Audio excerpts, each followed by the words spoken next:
So what's up people and welcome to another Battle Angel Alita GUNNM video. And today's video, as you can see, has a very unusual topic, choices. And it was something that I started thinking about only recently. It is actually from a comment that I received from the last video. With regards to the 10 antagonists that were notable for me. And before I begin, I do want to thank many of those commenters, all of those commenters, because there was so much, information that you guys brought out, which was very thoughtful, that it was really nice. But anyway, with regards to this topic, it was from a comment by Fabrizio Pandani, and thank you very much, Fabrizio, for this. And it was basically with regards to Destinova, his comment. And as much as Destinova, as discussed, is a very interesting character, part of the reason is because he is a victim, right, of the environment, much as all the other antagonists, such as Gruishka or Umbadi. And even Varese, right? And in fact, he's very much like Varese, in a sense that he is also a product of the Gene Project, just as Jean Varese was.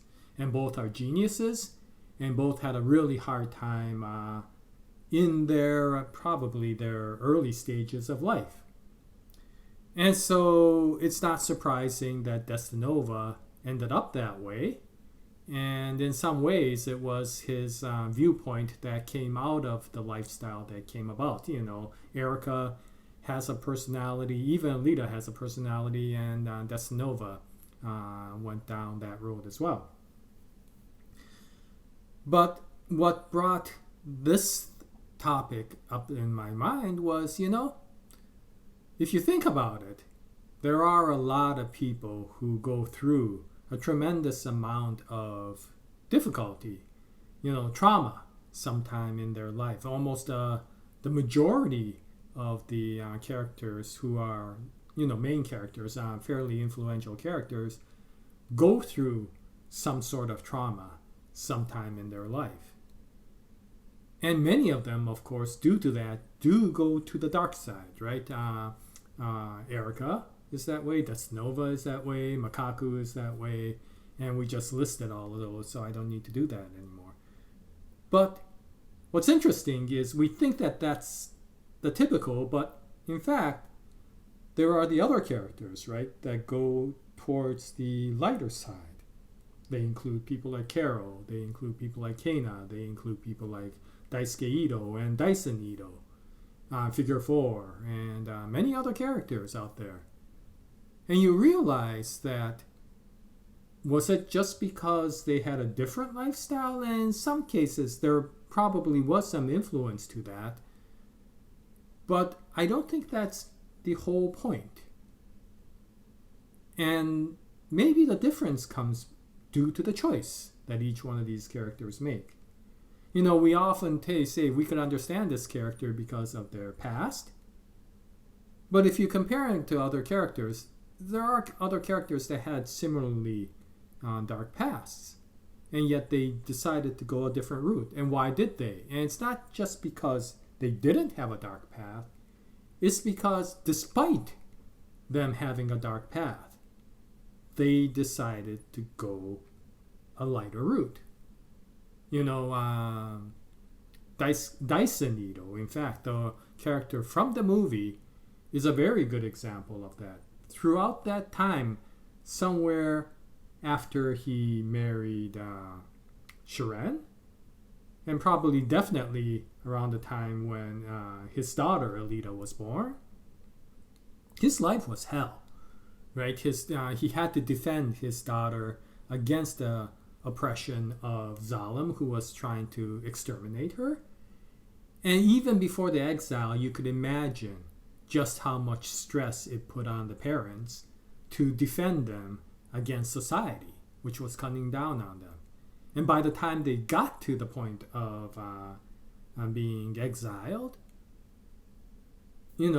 it was extremely stressful point because their lifestyle became turned upside down. And for Shiren, that was almost unbearable. I think for Dyson Needle, it might have been actually better than trying to continuously fight the tyrannies of Zalem with the fear that eventually they will go ahead and kill their daughter Alita. That even if coming down to Iron City was stressful, it was far, far better than fighting the system. But of course, fate wasn't kind to him, and of course, he loses that one daughter. And you could tell at that point that he went seriously to the dark side because of the fact that he became a hunter warrior for the sole purpose of murdering that person who killed the daughter. Vengeance became the important thing. Rage and anger became the important thing. But somewhere along the way, Dyson Needle realized that that's not the way to go. And in fact, it probably made him even a stronger fighter for moving towards the lighter side, right? And in fact, it made him to be a doctor who was willing to treat patients for basically no payment, right? I mean, oranges was fine. It was definitely not going to pay for his bills, and the only reason he became a hunter warrior was to continue to pay for the clinic so that he could continue to help these people. And so that is a choice that he made. There are choices that other people made. Carol, no matter how much of a situation that she got into where that maniac robot was constantly after her, she always kept a positive demeanor, even to the very end. As outrageously disturbing as that situation was, even to the very end, she decided to stay on the light side. Maybe she couldn't bear it anymore and she finally committed suicide. But during the time she was alive, she decided to do as much as she can for others. Kana is that way. And maybe part of it is guilt, especially in the case of Kana, but I don't think that's the only thing, because there were enough people who might have felt guilt and they didn't, right?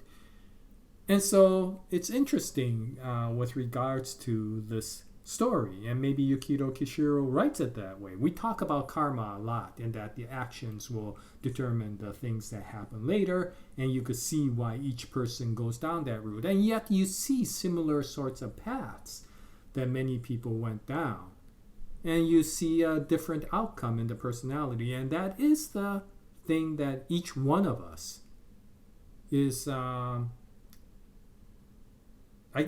tested with every single day. We could choose what we wanted to do, and we choose so based upon whatever we feel is okay at the time.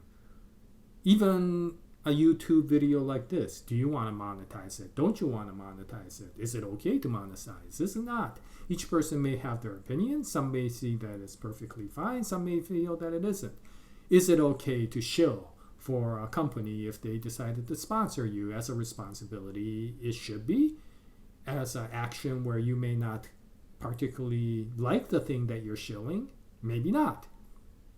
But all these things that we keep on coming into in our lives, if we see somebody hurt, do we go help them, or do we worry that that person might, we might become liable for our help? Each one of these things causes a future situation, and depending upon what we feel in the future, we may then make another choice at that point.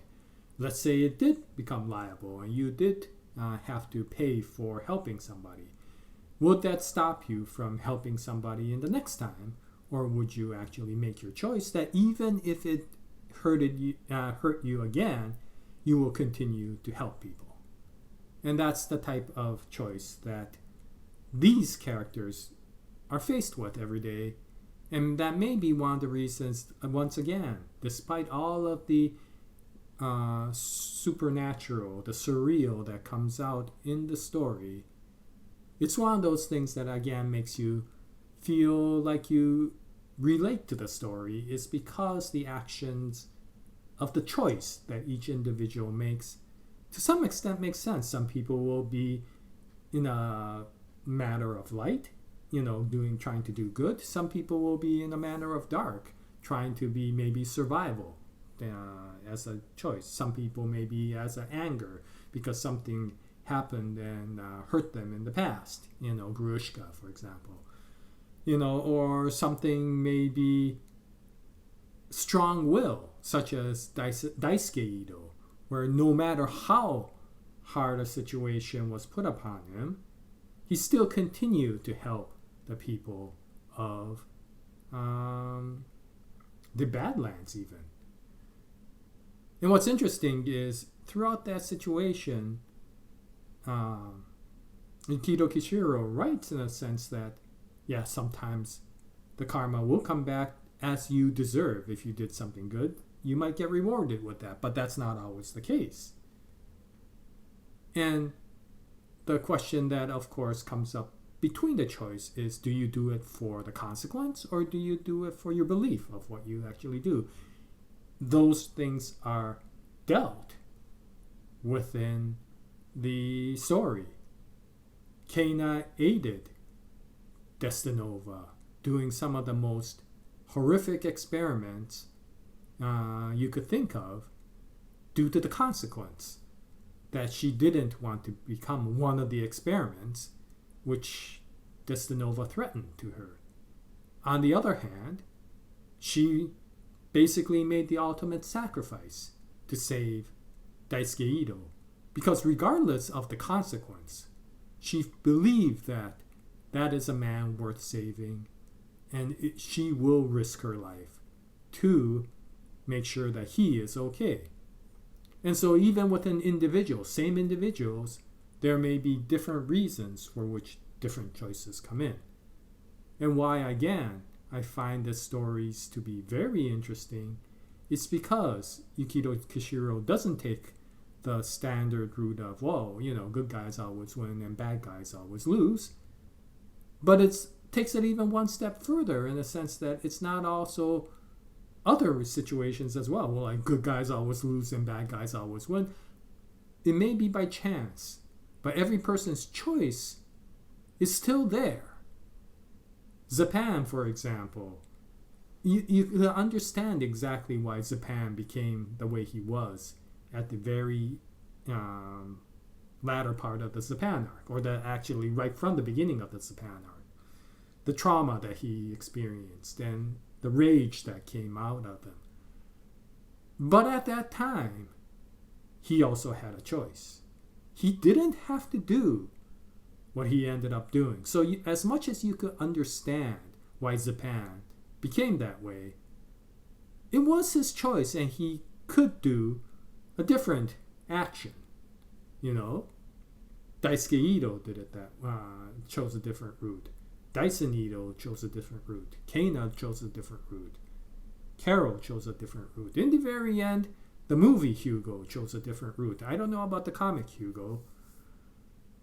So there are points, I guess, in our lives where we do have to make very difficult choices. And the story brings it up as saying there are so many different facets to our lives where certain things are important and other things may conflict, which are also important, which makes our lives so stressful. How do we choose? What do we want to do?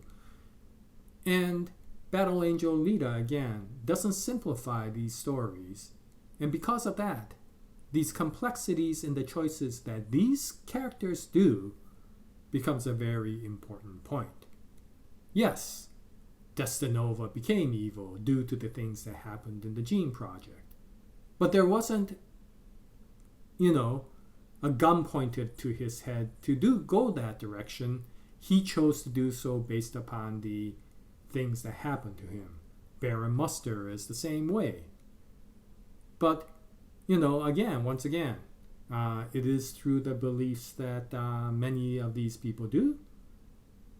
And the other side, you can see, comes into light. As much as all that charity that Daisuke Ito did for the most part, didn't fall back to him considering how much trauma he went through.